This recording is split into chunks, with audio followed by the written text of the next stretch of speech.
All right, let's jump right in. We need to talk about the speed of AI because it's not just fast, it's accelerating like nothing we've ever seen. It really is a tsunami of change.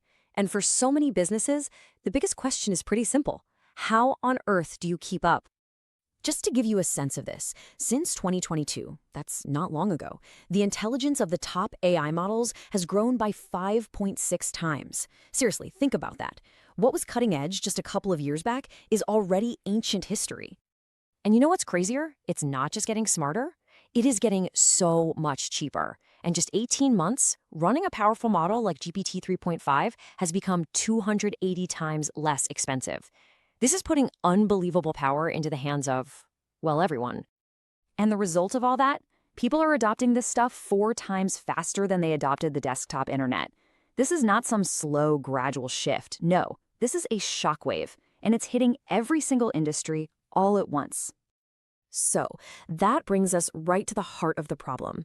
If you're a leader, this incredible speed is a huge opportunity, but it's also a massive headache.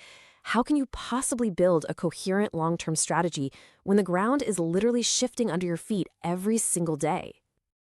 Well, look, while the pace is definitely daunting, the good news is you don't have to figure this out on your own. There is an emerging playbook, a clear path that experts and top companies are using to turn all this chaos into a real competitive advantage. And that playbook unfolds across 5 key steps. First, you've got to get everyone on the same page. Then you activate your teams. After that, you amplify the small wins. And finally, you learn to balance speed with safety to build your AI-first future. So here it is, the whole framework: align, activate, amplify, accelerate, and govern. Think of this as your mental map for everything we're about to cover. It's the path to building a company that doesn't just survive the AI wave, but actually learns how to ride it. All right, step 1, align. Everything, and I mean everything, starts with why. This step is all about making sure every single person in the company, from the executive floor to the front lines, really gets the purpose behind your AI strategy. So how do you actually do it? Well, it really comes down to 3 key things. First, it has to start at the very top, with leaders telling a clear and compelling story about the future. Then, you make it real with a specific, measurable goal. And finally, leaders have to walk the talk. They have to be seen using AI themselves. And check this out, for a tangible goal. This is a real quote from a CEO who just laid it out there.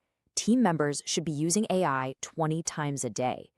That one simple metric completely changed the game.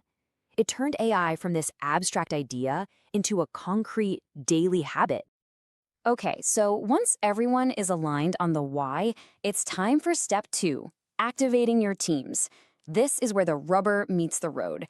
It's about bridging that gap between knowing about AI and actually doing something with it. And this part is absolutely critical, because right now there's a huge disconnect. Employees say training is the #1 thing they need to adopt AI, but this data shows that almost half of them feel like they're not getting the support they need. See, you can't just throw a new tool at people. You have to teach them how to use it well. So how do we get them activated? You start with a real, structured training program, not just a one-off webinar. You build a network of internal AI champions who can help their peers. You make experimentation a routine, like an AI Friday or something. And maybe most importantly, you make it count by connecting AI use directly to performance reviews. So your teams are aligned, they're activated, they're starting to get some wins. Great, but you can't let that progress stay stuck in silos.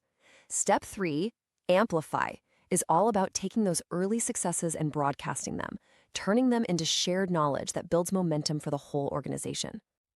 This is how you create a real flywheel of innovation. You set up a central place where people can find best practices. You share success stories constantly in all-hands meetings everywhere.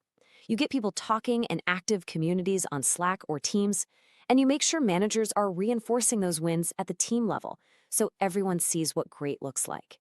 Now for the final 2 steps, and honestly, these 2 are a package deal. It's this crucial balancing act between moving fast, accelerate, and moving safely, govern. You have to do both. Let's break that down. Accelerate is all about removing friction. It's about unblocking access to the tools and the data people need. On the other side, govern is about giving people the confidence to move fast. This isn't about creating red tape. It's about providing simple, practical guardrails, focusing on what's safe to try so teams aren't scared to innovate. And here's an amazing tip to make governance feel helpful instead of restrictive.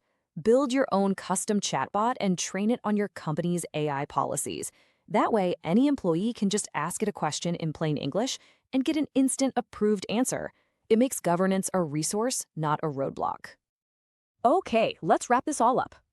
The biggest takeaway from this whole playbook is that becoming AI first isn't just about buying some new software.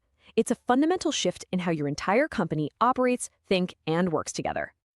It really all comes down to these 5 essentials. You start with a clear why. You make learning hands-on and practical. You share every single win to build momentum. You remove the friction so people can innovate, and you govern in a way that gives them the confidence to go fast. The companies that are going to win in this new era are the ones who master these 5 steps. So the question really isn't if your company will adopt AI, it's how big of a head start is your competition getting right now? This is the new way of working. So the only question left is your organization ready to lead, or are you prepared to be left behind?